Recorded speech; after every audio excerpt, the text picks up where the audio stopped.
আসসালামু আলাইকুম, স্বাগতম রোহানি তদ্বির ইউটিউব চ্যানেলে।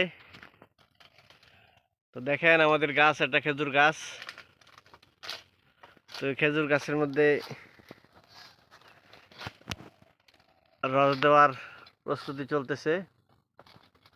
এটা কয়েকবার চাইতে হয়, একবার চাইলে হয় না। আমি দেখাইতেছি আপনাদেরকে। একবার চাইলে রস পড়ে না, কয়েকবার চাইতে হয়। তো আবার চাইতেছে। ইসলামের ইতিহাসে খেজুর গাছ খুবই গুরুত্বপূর্ণ একটা গাছ। এই গাছটা সম্পর্কে আল্লাহ নবী সাল্লাল্লাহু আলাইহি সাল্লাম ওনার হাদিস আছে। একবার আল্লাহ নবী সাল্লাল্লাহু আলাইহি সাল্লাম বড় বড় সাহাবায়ে কেরাম, হযরত আবু বকর, হযরত ওমর, হযরত আলী, এমন বড় বড় কিছু সাহাবায়ে কেরামকে নিয়ে বসা ছিলেন। তো এমন সময় আল্লাহ নবী সাল্লাল্লাহু আলাইহি সাল্লাম বলতে লাগলেন যে এমন একটা গাছ আছে যে গাছের পাতা ঝরে না। তোমরা বলো তো দেখি ওই গাছটার নাম কি? তখন সাহাবায়ে কেরাম বলতেছেন, সকলের আমাদের সকলের মন তখন ওই ইয়াতে চলে গেল, বনে জঙ্গলে চলে গেল।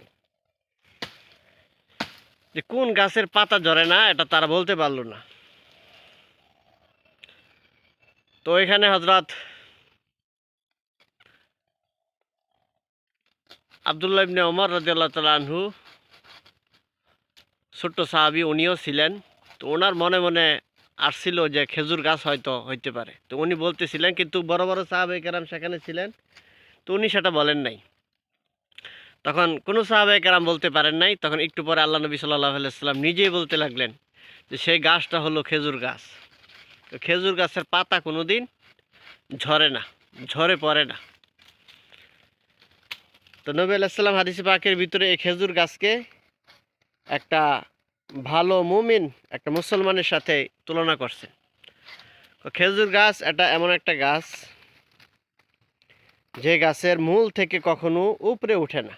যে কোনো গাছ আছে, গাছ মূল থেকে উঠে যায়, কিন্তু খেজুর গাছ, এই যে দেখেন খেজুর গাছের মূলটা কি, এই খেজুর গাছের মূল থেকে কখনো মাটি উপরে এই গাছ পড়বে না। মুসলমানও ঠিক তদ্রূপ। আর খেজুর গাছের সব জিনিস উপকারী। খেজুর গাছের যে কাঁটা আছে, কাঁটা দিয়ে মহিলারা ফুল বানায়। হ্যাঁ, খেজুর গাছের খেজুর হয়। খেজুরের যে ছাল বাকল আছে, এইগুলি দিয়ে আগে বালিশ বানানো হইতো। এই যে খেজুর গাছ আছে, এই খেজুর গাছ দিয়া, হ্যাঁ, এটা দিয়া ঘরের ধন্না বানানো যায়। তারপরে এই খেজুর গাছের ভিতরের ইয়া দিয়া, যে জিনিসগুলো আছে ওইগুলো দিয়া আগেকার সময় ইয়া বানানো হইতো, বালিশ বানানো হতো। হ্যাঁ, খুবই উপকারী একটা গাছ। এই গাছটাকে নবী আলাইহিস সালাম মুসলমানদের সাথে, খাঁটি মুসলমান, এই মুসলমানের সাথে তুলনা করেছেন। তো এই খেজুর গাছ কাটাটা আপনাদেরকে দেখাইলাম, রস কাটা। তো বন্ধুগণ, আপনারা এই চ্যানেলটা সাবস্ক্রাইব করে রাখবেন, এই চ্যানেলের পাশেই থাকবেন। এই চ্যানেল থেকে আমি অনেক কিছু আপনাদেরকে দেখায় থাকি। আমার জন্য দোয়া করবেন এবং কবিরাজি শাস্ত্রের সকল জিনিসপত্র আপনারা এই চ্যানেল থেকে সুলভ মূল্যে নিতে পারবেন।